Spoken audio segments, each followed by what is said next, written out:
बोलिए सतगुरुदेव की जय। साहेब बंदगी साहेब।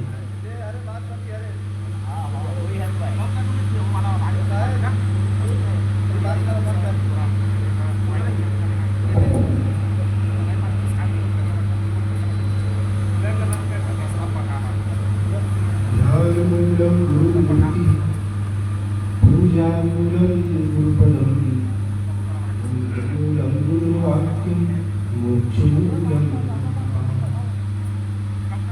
गुरुदेवो गुरुधर्मो गुरुर्निष्ठा परं तप गुरुः परतरं नास्ति नास्ति तत्त्वं गुरुः परं नास्ति तत्त्वं गुरुः अखण्डमण्डलाकारं व्याप्तं येन चराचरं तत्पदं दर्शितं येन तस्मै सद्गुरवे तस्मै सद्गुरवे। हेलो, अभी हम सब श्री साहिब जी के बहुत सुंदर विचार श्रवण कर रहे थे। कैसे जिंदा देवी देवताओं को हम लोग नहीं मानते, नहीं पूछ सकते और पत्थर की पीढ़ी के आगे कैसे सर झुकाते रहते हैं। ठीक है, अगर मूर्ति किसी महापुरुष की हो तो अगरबत्ती जला लेना, सर झुका लेना कोई गलत बात नहीं है। लेकिन जो वर्तमान में जीवित मूर्ति माता पिता गुरु पति, इनके साथ सहिष्णुता से पेश आना, इनके साथ विनम्रता सरलता से व्यवहार करना ये है जरूरी है। हम लोग मूर्ति पूजे के आगे आवाज नहीं है।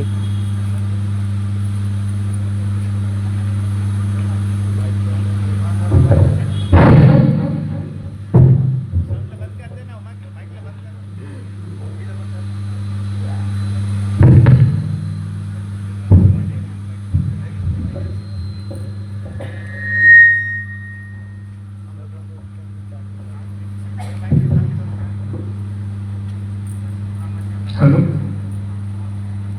हम लोग मूर्ति पूजा के इतने दीवाने हो जाते हैं कि सब कुछ उसी को मानते हैं और जो जीवित सत्ता है, जीवित व्यक्ति है, जीवित प्राणी है, इसकी तरफ हम ध्यान नहीं देते। इस पर श्री साहिब जी बहुत बढ़िया उदाहरण दे करके समझा रहे थे कि बाहर नाग देवता को तो पूज लेते हैं, लेकिन जब घर में नाग देवता तो निकल जाए तो ले लाठी ढक गई हो, दीवाने मन भजन गुना दुख पई हो। घर की माँ भूखी प्यासी है, इसका कोई ध्यान नहीं। और दुर्गा नवमी का समय आ गया, दुर्गा के सामने जा करके तुम्हें माता जी पिता तुम्हें दूध दही घी मेवा मिष्ठान सब कुछ अर्पित करते हैं, घर की माता की तरफ ध्यान ही नहीं।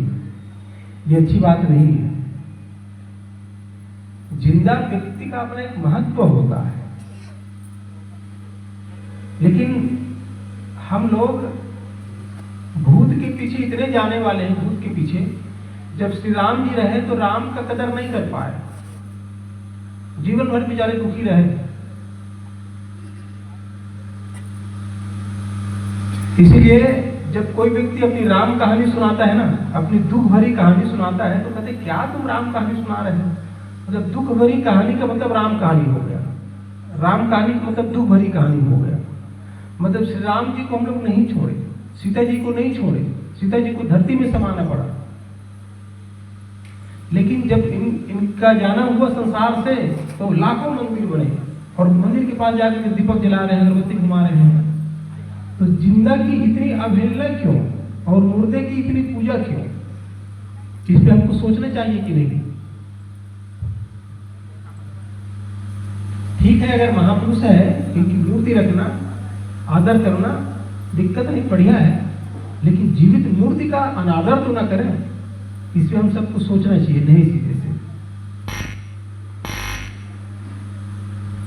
सदगुरु ने कहा है, हमन है इश्क मस्ताना, हमन को होशियारी क्या, रहे आजाद या जग में हमें दुनिया से यारी क्या।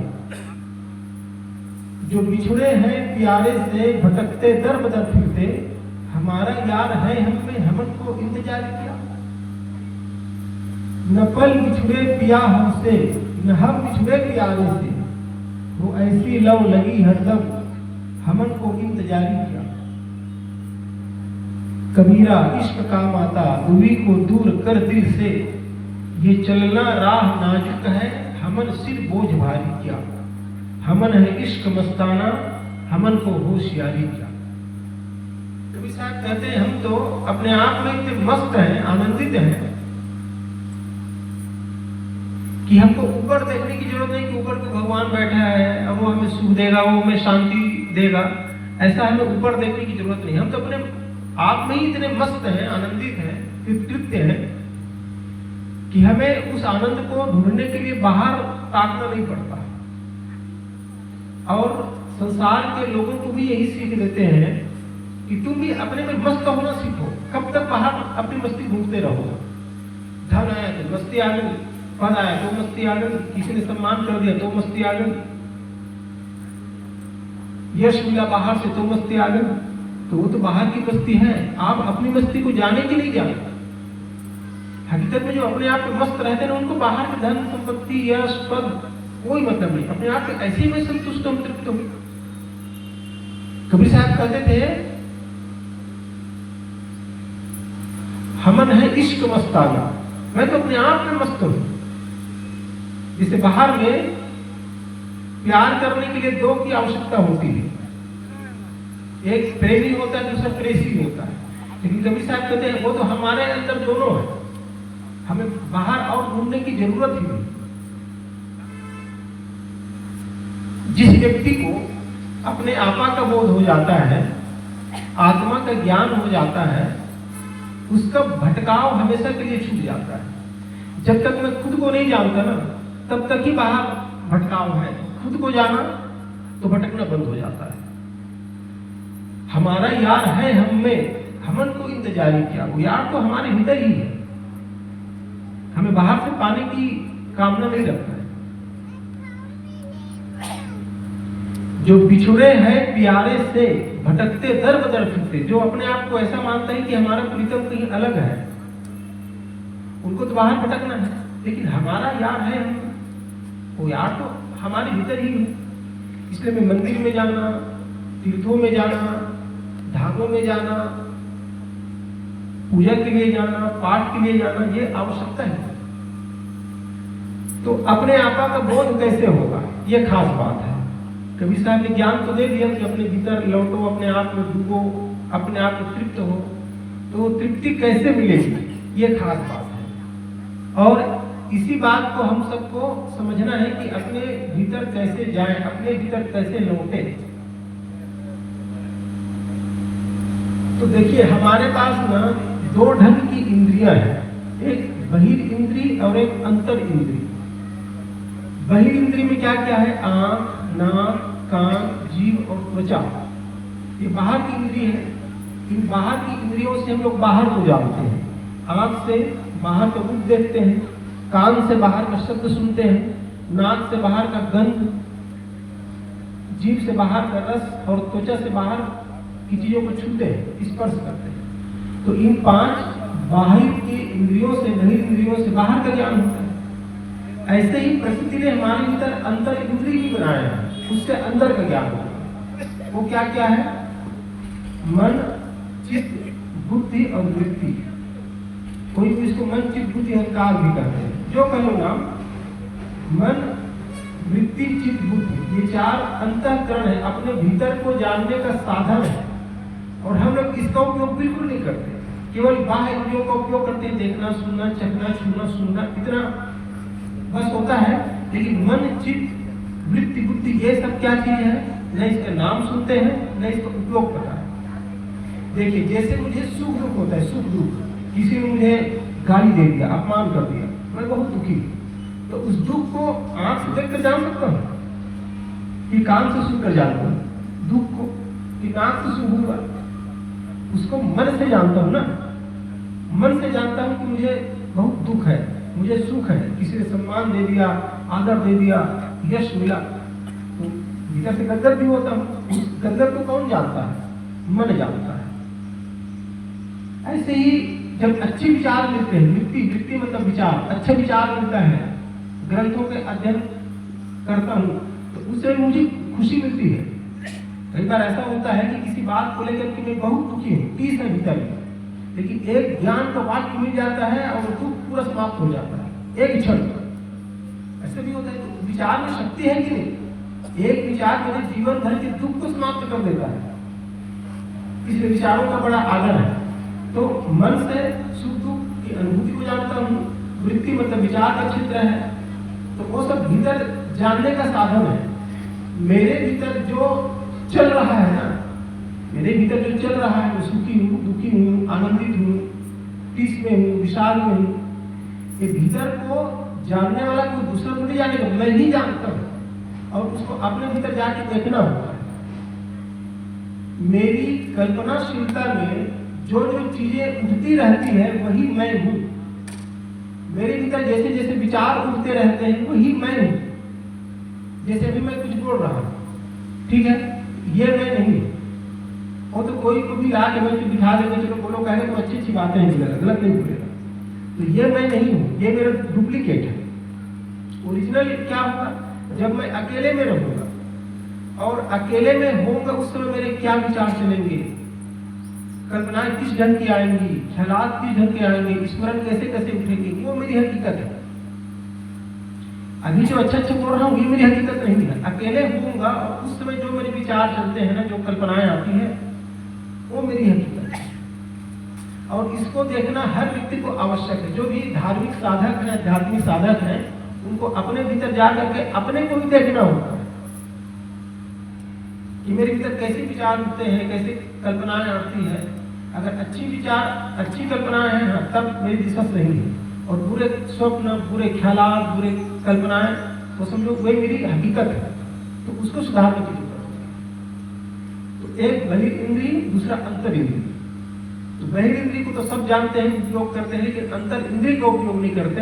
लेकिन भीतर को समझने के लिए उस अंतर इंद्रिय की यात्रा बेहद जरूरी है। अंतर यात्रा बोलते हैं ना, अंतर यात्रा। तो अंतर यात्रा क्या है? यही है, मन को समझना, अपने विचारों को समझना, कल्पनाओं को समझना, चिंतन क्या क्या आ रहा है, बोध किस ढंग की है, अनुभव किस ढंग का है, ये सब की यात्रा करना ही अंतर यात्रा है।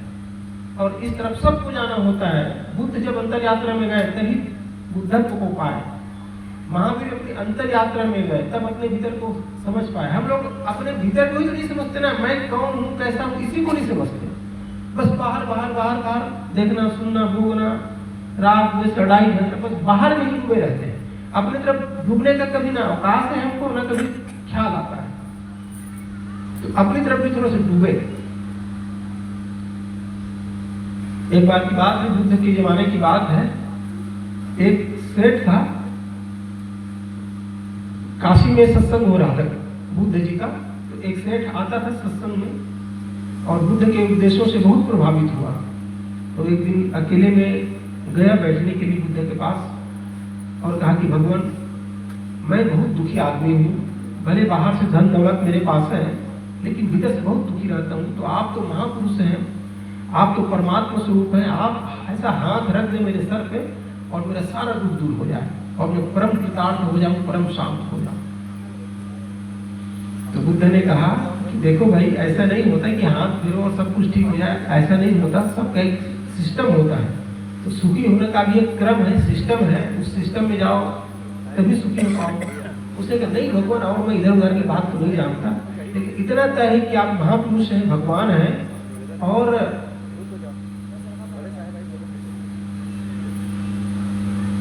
आप हाथ फेर दें, अपना हाथ रख दें मेरे सर पे और मैं धन्य हो जाऊं। बार बार करने लगा।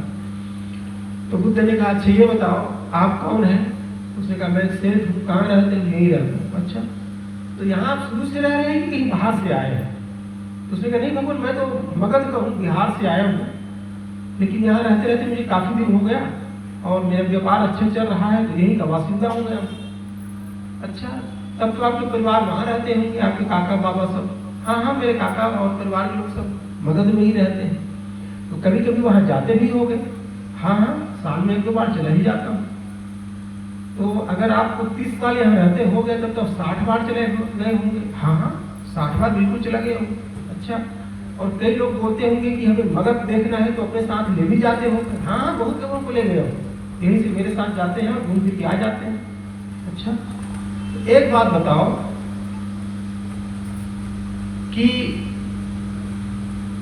आपके साथ 2-4 व्यक्ति जाना चाहें और आपको बोले कि भैया आप तो मगध के रहने वाले हैं और बहुत बार जाते हैं, यहाँ के बाद कौन गांव पड़ेगा, कौन शहर पड़ेगा, किधर दाएं मुड़ रहे हैं, किधर बाएं मुड़ रहे हैं, कहाँ नदी है, कहाँ झरना है, हर चीज बारीकी से जानते होंगे। तो हम भी आपके साथ जाना चाहते हैं, लेकिन वो ये कहे कि देखिए हम अपना पैर नहीं उठाएंगे और यहाँ से चलने को भी तैयार नहीं होंगे, क्योंकि आप तो महापुरुष हैं, आप तो वहाँ 60 बार गए हैं, तो हम चलना नहीं चाहते, पैर को हिलाना नहीं चाहते, बस आप हमें यहाँ से वहाँ पहुँचा दीजिए। तो क्या कोई साधन है ऐसा? उसने कहा भगवान ऐसे कैसे हो सकता है, जब वो चलना ही नहीं चाहे, जाने को तैयार ही न हो, तो मेरे जानने और मेरे जाने से क्या होगा? वो तो मगध तभी पहुंचेंगे जब यहाँ से चलने को तैयार होंगे, यात्रा करेंगे, महीनों लगते हैं जाने में, तब वहां तक पहुंच जाएंगे। उसने कहा ये बात सही है, एकदम सही है, बिना चले यात्रा कैसे होगी? उसने कहा बस बस यही मेरे प्रश्नों का उत्तर है। मैं तेरे को बार बार बोल रहा हूँ कि अंतर यात्रा के भी एक अपने नियम होते हैं, चलना पड़ता है, पैर उठाना पड़ता है, और तुम कहते हो हाथ फेर दो सब कुछ हो जाए, हाथ फेर दो मैं महासुखी हो जाऊं, परम अध्यात्म में पहुंच जाऊं। तो भाई ऐसे कोई आपके साथ जाना चाहे लेकिन चलने को तैयार ना हो, बस पहुंचा दो, ऐसा क्या? ऐसे ही तुम कहते हो बस हाथ रख दो पहुंच जाऊं मोक्ष में, सतलोक में, साकेत धाम में। तो ऐसा कोई सिस्टम नहीं। तब उनको बात समझ में आई कि सही बात है, चाहे बहिर् यात्रा हो चाहे अंतर यात्रा हो, चलकर ही मिलता है, मतलब उसके लिए श्रम करना पड़ता है, मेहनत करना पड़ता है। और कोई चाहे कि मैं मेरे मन में कैसे विचार उठते हैं उसको मैं देखना ही नहीं चाहूंगा, कैसे कल्पनाएं आती हैं उसको मैं नहीं जानना चाहता, कैसे स्मरण आते हैं मैं नहीं देखना चाहता, बस आप मुझे पहुंचाओ बस तो सतलोक में, शांति धाम में। तो ऐसा नहीं होता है। नियम सबके लिए एक होता है। बुद्ध जिस नियम से पहुंचे सत्य तक, कबीर जिस नियम से पहुंचे सत्य तक, वही नियम सबके लिए है। हाथ करने से कुछ होता नहीं। जैसे हम लोग जाते हैं और बिजली का बटन दबाते हैं, बिजली बल्ब जो जल जाता है, तो कोई कहेगा कि मैं ट्रांसफार्मर से वायर नहीं खींचूंगा, बस मेरे घर में भी आप बटन लगा दो और बल्ब लगा दो, और बटन दबाऊं और बल्ब जल जाए। तो क्या संभव है क्या? अभी बटन दबा करके बल्ब जल रहा है, वो क्यों जल रहा है? यहाँ का कनेक्शन ट्रांसफार्मर से है, ट्रांसफार्मर का कनेक्शन जहां से जो पावर का मूल है, स्रोत है, वहां से है, तभी तो बटन दबाने से बल्ब जलता है ना। अगर वहां से कनेक्शन ना हो तो मैं दिन भर दबाता रहूं बटन, बल्ब थोड़ी जलेगा। ऐसे ही जिस महापुरुष को आज जानते हैं कि वो शांत है, तृप्त आत्मा है, तो उनका भी कनेक्शन है, उनका भी कहीं गुरु रहता है, गुरु के पास गया था, उनके चरणों में रह करके सेवा किया था, भक्ति किया था, साधना किया था, मन को देखा था, तब आज वो बस बैठता है, मन शांत हो जाता है। और कोई कहे कि मैं न साधन करना चाहता हूँ, न भजन करना चाहता हूँ, बस गुरु को ऐसा कर दे और बल्ब जल जाए ज्ञान के बल पर, तो संभव नहीं है। तो हर चीज का एक क्रम होता है, एक सिस्टम होता है। ऐसे ही कबीर पंथ में भी ना एक सिस्टम है। खान पान सुधारना पड़ता है, बोलचाल सुधारना पड़ता है, लोगों के साथ प्रेम से रहना पड़ता है। जो कोई कहे कि मैं राग करूं, किसी से द्वेष करूं, क्रोध करूं, अहंकार जगाऊं और शांति भी मिल जाए, संभव है क्या? सबको शांत करना पड़ता है, क्रोध को देखना पड़ता है। बिना देखे क्रोध भी समाप्त नहीं होता है। जैसे मेरे भीतर क्रोध आए, तो क्रोध जैसे आता है, आप दुखी होते हैं, क्रोध आने से आप दुखी होते हैं ना, और दूसरों को भी दुखी करते हैं, क्रोध का नियम है। और कोई कहे कि मेरा क्रोध समाप्त हो जाए, लेकिन क्रोध को मैं देखना नहीं चाहता, काम वासना मिट जाए, लेकिन मैं काम वासना को देखना नहीं चाहता, तो बिना देखे मिटेगा कैसे? वो तो नियम ही है क्रोध और काम का। असल में अस्तित्व में जो कुछ भी है, सब का नियम एक समान है, सब पे। क्रोध का नियम जो आज है वही 1000 साल पहले भी था। 1000 साल पहले भी कोई क्रोध किया रहा होगा तो दुखी रहा होगा और दुख दिया होगा दूसरों को। आज मैं क्रोध करूंगा तो आज भी मैं दुखी होऊंगा और दुख दूंगा। 1000 साल बाद में कोई क्रोध करेगा, उसका भी वही नियम, दुखी होगा दुख देगा। तो जो नियम है वो तो सब समय एक होता है ना, वो सार्वभौमिक होता है और सार्वकालिक होता है। भारत के लोग क्रोध करते हैं, दुखी होते हैं, तो क्या अमेरिका के व्यक्ति क्रोध करेगा तो सुखी हो जाएगा? सेम नियम है सबके लिए। सारे नियम सार्वकालिक, सार्वदेशिक, सार्वभौमिक होते हैं, सब समय के लिए होते हैं, सभी देशों में सब काल में सेम होते हैं। तो उन नियमों को हमें देखना होता है, उन नियमों को हमें समझना होता है, और जो उस नियम को समझता है और चलता है तो महासुखी हो जाता है। इसलिए सतगुरु कबीर साहब ने कहा कि हमन है इश्क मस्ताना, हम अपने भीतर में माते हुए डूबे हुए। तो हम लोगों को भी ना भीतर में जाकर थोड़ा डूबने की जरूरत है। जैसे कोई शराबी होता है, शराब पीता है तो अपने भीतर ही माता रहता है, उसकी चाल ही बता देती है कि हम कुछ पिया है। तो हम अगर आध्यात्मिक हैं तो हमारी भी दिनचर्या से लोगों को व्यक्त होना चाहिए कि हाँ ये आध्यात्मिक आदमी है, इसका बोलना अलग टाइप का है, इनका चलना अलग टाइप का है, रहन सहन अलग टाइप का है, क्रोध नहीं करता, काम में नहीं डूबता, ईर्ष्या नहीं करता, अहंकार नहीं करता। मेरे जीवन उनको बताना चाहिए कि हाँ ये आध्यात्मिक आदमी है। किसी बुद्ध पुरुष को देख करके आपको लगेगा नहीं लगेगा, हाँ इनमें कुछ तो अंतर है जो हमारे में नहीं। जैसे दारू पिया रहता है उसको देख के आप जान जाते हैं, ऐसे ही भीतर से जो शराब पिया है, आध्यात्मिक शराब, उसको भी देख के महसूस हो जाता है कि हाँ इनके भीतर कुछ तो हुआ है। साहब ने एक शब्द कहा है खुमारी। खुमारी मतलब होता है नशा। जैसे दारू पिया रहता है वो खुमारी में रहता है, उसके चाल बताता है। ऐसे ही जो भीतर में आध्यात्मिक रस में डूबे हुए रहते हैं ना, उनका बोलना, उनका चलना फिरना, उसका आंख, उसका कान, उसका फेस, हर चीज बताता है। जैसे क्रोधी व्यक्ति है, क्रोधी व्यक्ति के आंख को देखकर आप समझ जाएंगे क्रोधी है, होता ही नहीं। कामी व्यक्ति है, कामी व्यक्ति की आंख देख के आप समझ जाते हैं कि कामी है। लोभी व्यक्ति का आंख बता देता है लोभी है, अहंकारी का आंख बता देता है कि अहंकारी है। मतलब मेरे भीतर जो है वो मेरी इंद्रियों से व्यक्त होता है, मेरा चेहरा बता देता है। क्रोधी आदमी के चेहरा देख के जाएंगे क्रोध में है, लेकिन एक शांत व्यक्ति है उसके चेहरा देख के बता देंगे शांत है। तो जो मेरे भीतर होता है उसका प्रकटीकरण मेरी इंद्रियों से होता है, मेरे शरीर से होता है।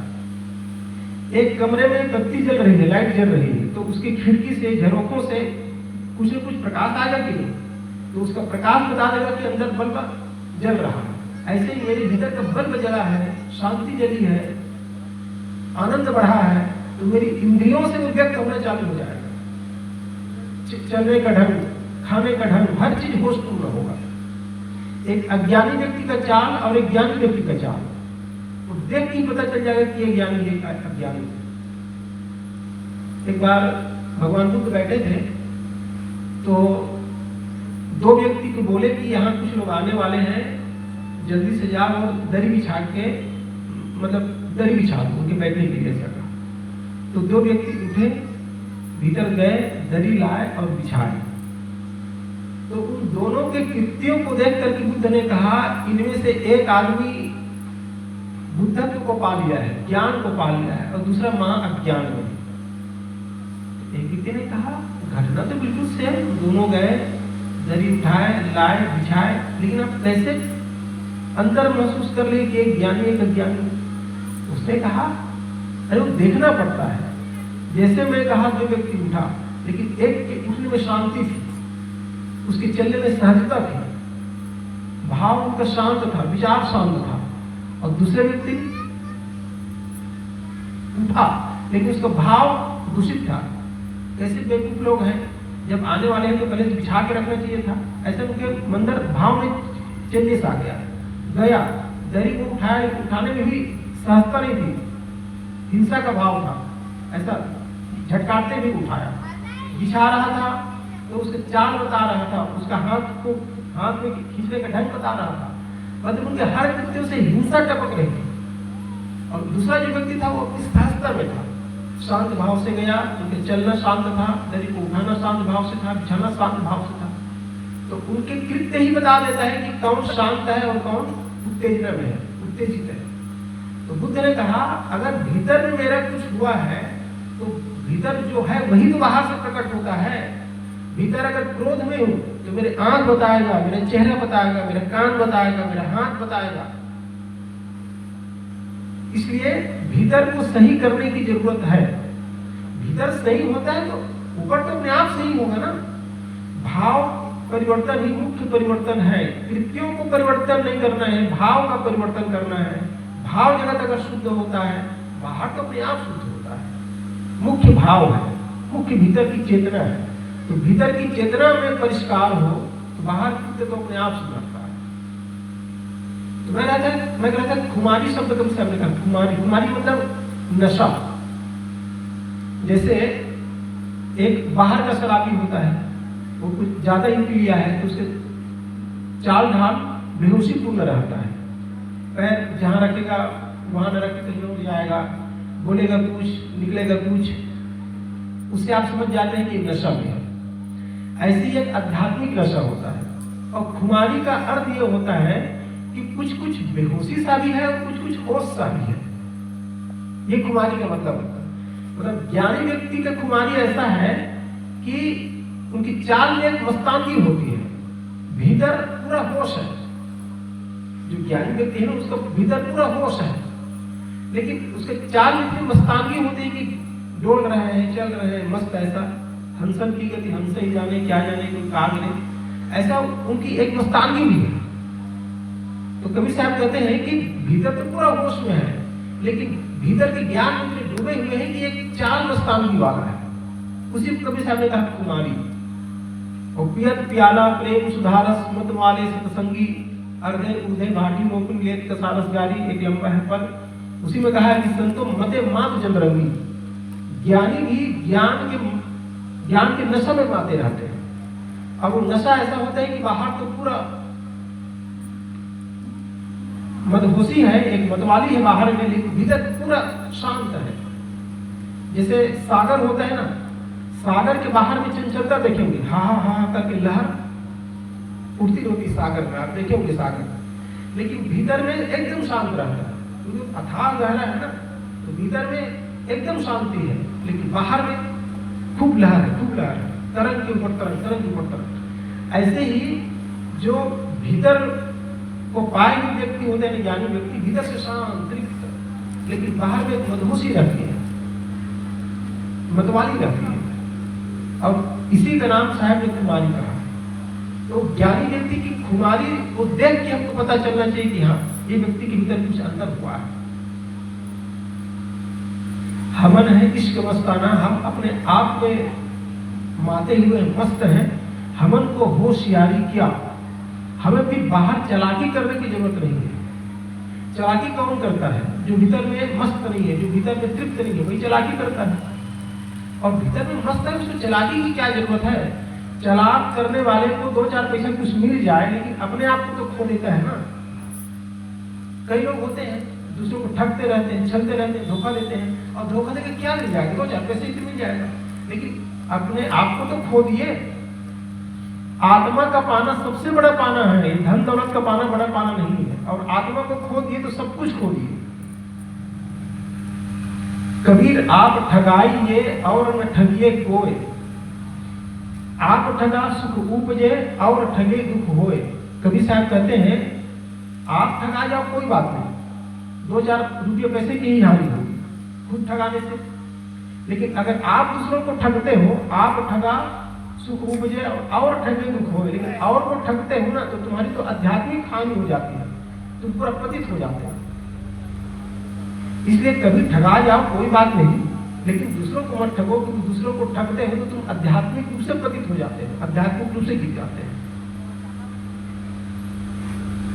कुछ लोगों को लगता है नींद आ रही है, भोजन करके आ रहते हैं ना, तो भोजन में भी तो नशा है तो नींद आने की बड़ी संभावना रहती है। तो जागरूक होकर बैठे कि नींद रह जाएगी। गांधी जी की एक घटना सुनाता हूँ। गांधी जी अपनी पत्नी श्रीमती कस्तूरबा गांधी को लेकर एक अस्पताल में गए थे।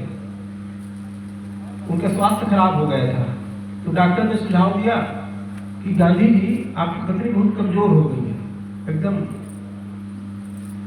भीतर से खाली खाली जैसे को फीलिंग हो रहा है, तो ऐसा करो आप अंडा खिला दो। अंडा खाने से जल्दी इनकी जो क्षति हुई है बल की वो रिकवर हो जाएगा। तो उसने कहा अच्छा तो ठीक, अगर ऐसी बात है पूछ के देखता हूँ कि खाएगी कि नहीं खाएगी। तो गांधी जी गए कस्तूरबा के पास और बोले कि देखो डॉक्टर ऐसा ऐसा कह रहे हैं अंडा खाने के लिए, तो लाऊं क्या अंडा? ऐसा तो उसने कहा हाँ हाँ ले आओ, अगर अंडा खाने से मैं अमर हो जाऊं तो ले आओ जरूर। यदि गांधी जी बहुत टाइट आदमी थे, कभी तो सोच नहीं सकते थे, वो तो शुद्ध शाकाहारी थे, लेकिन मन लेने के लिए पूछा कि क्या करती है। तो कस्तूरबा जी ने कहा कि हाँ हाँ ले आओ अंडा, अगर अंडा खाने से मुक्त हो जाऊं मैं, अमर हो जाऊं, कभी मरूं ना तो जरूर ले आओ अंडा। ऐसा है तो हंस दिए दोनों थे। तो हमें टाइट होना चाहिए, जो हम माने हुए जिसमें चल रहे हैं उसमें टाइट होना चाहिए। ऐसे नहीं दो चार आदमी आए भगा दिए और भाग गए। अपनी आत्मा को पाने वाला सब कुछ पा लेता है और अपनी आत्मा को खोने वाला सब कुछ खो देता है। आजकल तो मुझे आश्चर्य होता है, धर्मांतरण वाले हैं ना, वो बताते हैं हम पहले हिंदू ही थे लेकिन आज क्रिश्चियन हो गए हैं, तो क्यों? स्वास्थ्य खराब हुआ, कई डॉक्टर को दिखाया नहीं सुधरा, वहां गए तो सुधार हो गया, तो हम मत ही बदल दिए। अब हद हो गई, तुम डॉक्टर के पास जाते हो, इलाज करवाते हो और आपके स्वास्थ्य ठीक हो गया, तो डॉक्टर की जाती हो धर्म को अपना लेते हो क्या? अरे धन्यवाद देता हूँ डॉक्टर को, रुपया पैसा देते, बात खत्म। तुम क्रिश्चियन क्यों हो गए भाई? स्वास्थ्य सुधार हुआ बस तुमने मत पर बदल दिए। कितनी थोथी बात है, सुनने में खराब लगता है।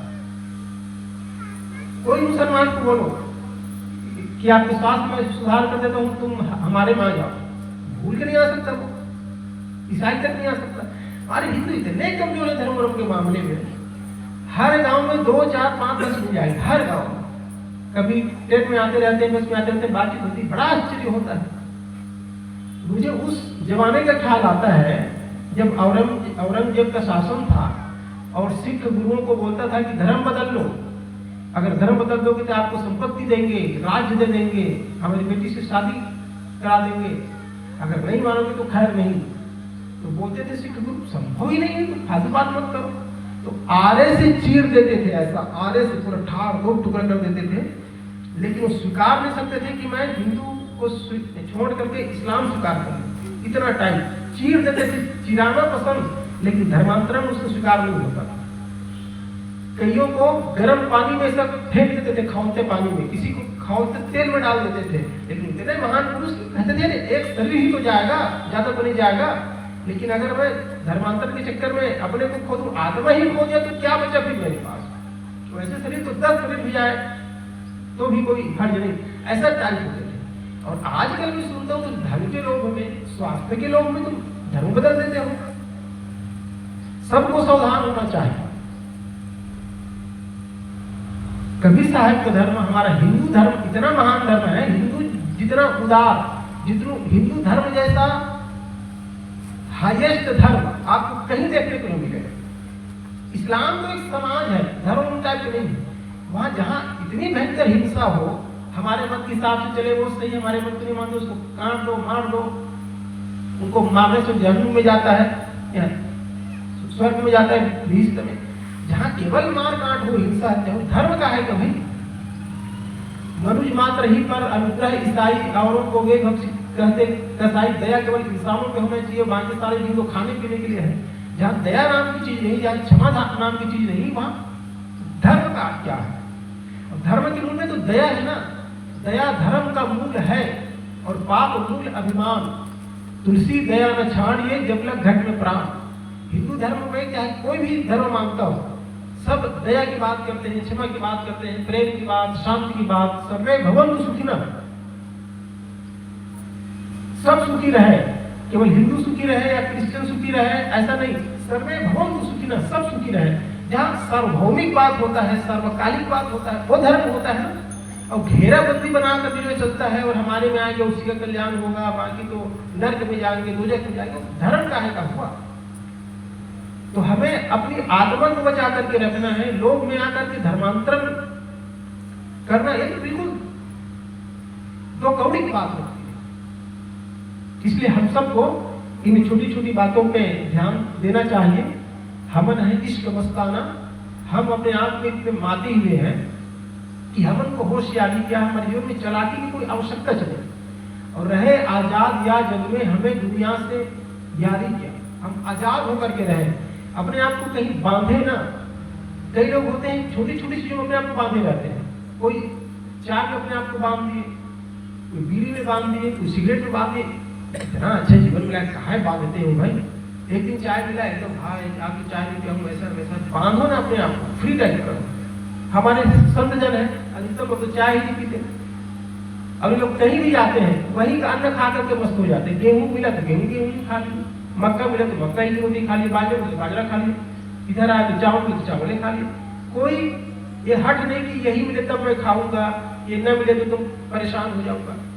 अपने को बांधना ही नहीं चाहिए, चाय मिले तो ठीक, न मिले तो ठीक, दूध कभी मिल जाए ठीक, न मिले तो ठीक, अपने को एकदम बांध के न रखें, कॉम्प्लेक्स में ग्रंथि में न रखें, कॉम्प्लेक्स से फ्री हो, बढ़िया सा निर्ग्रंथ हो, हल्का फुल्का हो, लचक हुआ लचक। विज्ञान बताता है कि हमारी जो रीढ़ की हड्डी है ना वो लचकदार होनी चाहिए। जैसे लचक नहीं होता, जैसे बच्चों का देखेंगे कहीं झुक जाता है, गिर जाता है, कुछ हो जाता है, उसको चोट नहीं लगती, लेकिन जैसे उम्र बढ़ती जाती है सख्त होता जाता है। तो जिसकी रीढ़ की हड्डी जितनी लचक अंदर वो स्वस्थ रहता है, जितना सख्त होगा उतना ही वो बीमार होगा, रोगी होगा। तो ऐसे ही हमें अपने मन को भी रखना लचक वाला, जो परिस्थिति मिले बस उसमें मस्त रहूंगा मैं, यही परिवेश चाहिए, यही परिस्थिति चाहिए, यही वातावरण चाहिए तब मैं सुखी रहूंगा। वो आदमी बहुत दुखी होता है। बुढ़ापा सुखद उन्हीं का होता है जो परिस्थिति के आधार पर अपने आप को ढाल लेता है। जो माहौल मिले मैं आराम से रह सकता हूँ, बहू बेटे आज ठीक है तो ठीक, कल कुछ इधर उधर हो जाता भी मैं मेंटेन करके चल सकता हूँ, समझदारी पूर्वक रह सकता हूँ। ऐसा जो अपने आप को मेंटेन करना जानता है ना वो सुखी रहता है, और चाहते कि नहीं जैसा मैं पहले रहता था वैसे आज भी रहूं, तो ये संभव नहीं है। अपने आप को परिस्थितियों के हिसाब से जो ढालना जानता है ना वही सुखी होता है। और संत लोग हम सबको यही सिखाते हैं कि अगर खुश रहना है ना तो परिस्थितियां मुझे खुश नहीं रखती, मेरा मन मुझे खुश रखता है। तो मन शांत हो, मन परिस्थितियों के अनुरूप अपने आप को ढाल ले, वही व्यक्ति मस्त रहता है।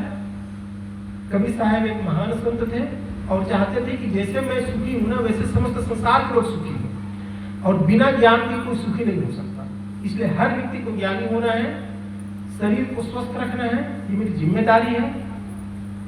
मन को स्वस्थ रखना है, अपने परिवार को स्वस्थ रखना है, अपने समाज को स्वस्थ रखना है, अपने देश को स्वस्थ रखना है। और स्वस्थ कब होगा? समझदारी से। हर व्यक्ति को समझदार होना है, शरीर को भी स्वस्थ रखना है।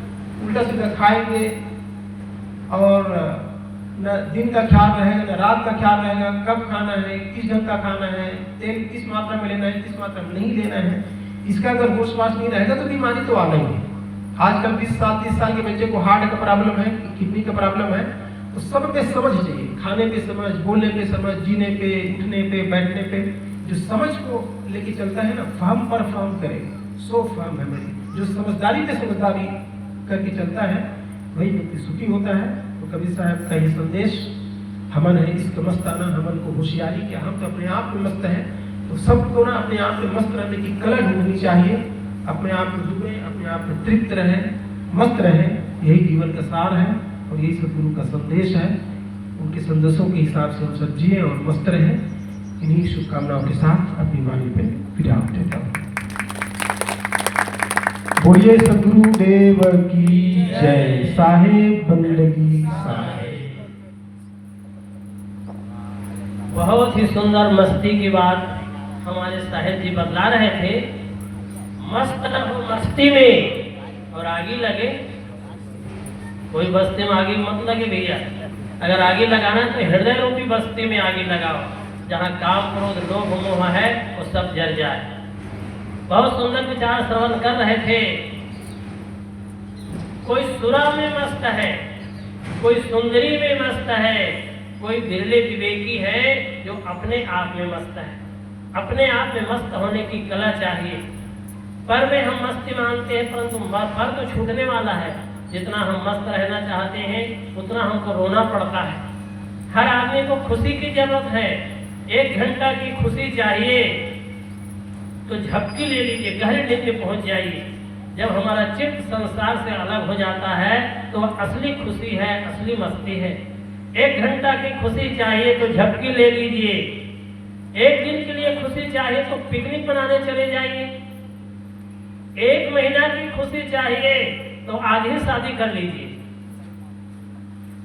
1 साल की खुशी चाहिए तो टाटा बिरला बनने में लग जाइए। और आजीवन खुशी चाहिए मेरे बंधुओं तो साधना और समाधि का दामन थाम लीजिए। साधना और समाधि का दामन थाम लीजिए, इसमें आजीवन खुशी है, आजीवन मस्ती है। बहुत सुंदर विचार हमारे पूर्व प्रवक्ता साहेब जी को श्रवण कर रहे थे। आइए अब एक भजन सुनना चाहते हैं हमारे सम्मानीय भक्त परवर बिसाहू भैया से, और लाहौर से आए हुए हैं। आपके पास एक माइक की व्यवस्था, माइक वाले भैया आप नजदीक में आ जाइए, भैया इधर आ जाइए, या तो कुर्सी सहित थोड़ा आगे आ जाइए जहाँ तक माइक पहुँच पाए। वो माइक आगे बढ़ जाएगा।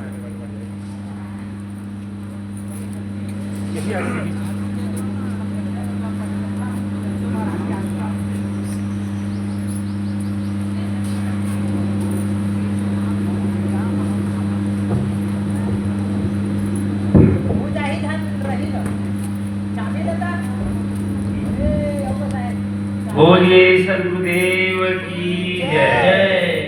सारे बंद की मुद मंगलमय संत समाज दूर दूर से पधारे हुए हमारे संत गण श्रोता बंधु, मेरे को उम्मीद था कि भजन बोलने के नहीं कहेगा, क्योंकि बड़े बड़े हमारे संत जी प्रवचन कर रहे हैं और संगीत के माध्यम से भजन भी हम लोग सुने हैं। हम लोगों की भजन शुरू में देना चाहिए और उसके बाद जो बड़े प्रवक्ता हैं, बड़े गायक हैं, उसको देना चाहिए।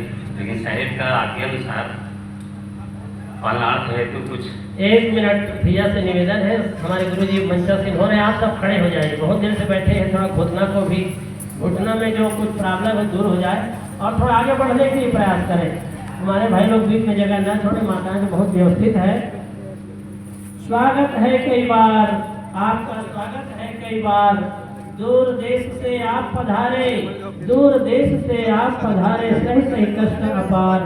आपका स्वागत है कई बार, आपका स्वागत है कई बार। सब लोग बैठ जाए तब बंदगी होगी, सबको बैठ जाइए। बोलो सदगुरुदेव की, सदगुरु कबीर साहेब की, संत समाज की, भक्त समाज की, साहेब बंदगी, साहेब बंदगी, साहेब। आइए हमारे बिसाहू जी के भजन श्रवण करें। बोलिए सदगुरुदेव की जय। मैं कोई भजन गायक तो नहीं हूँ, फिर भी साहेब जी की आज्ञा को पालन करते हैं एक भजन सुनाने का प्रयास कर रहा हूँ। कबीर साहब के एक भजन है और वह भजन में सुनाने जा रहा हूँ, जिस भजन में भजन का अर्थ बताया गया है कि वास्तविक भजन क्या है। मन की तरंग मार लो बस होगा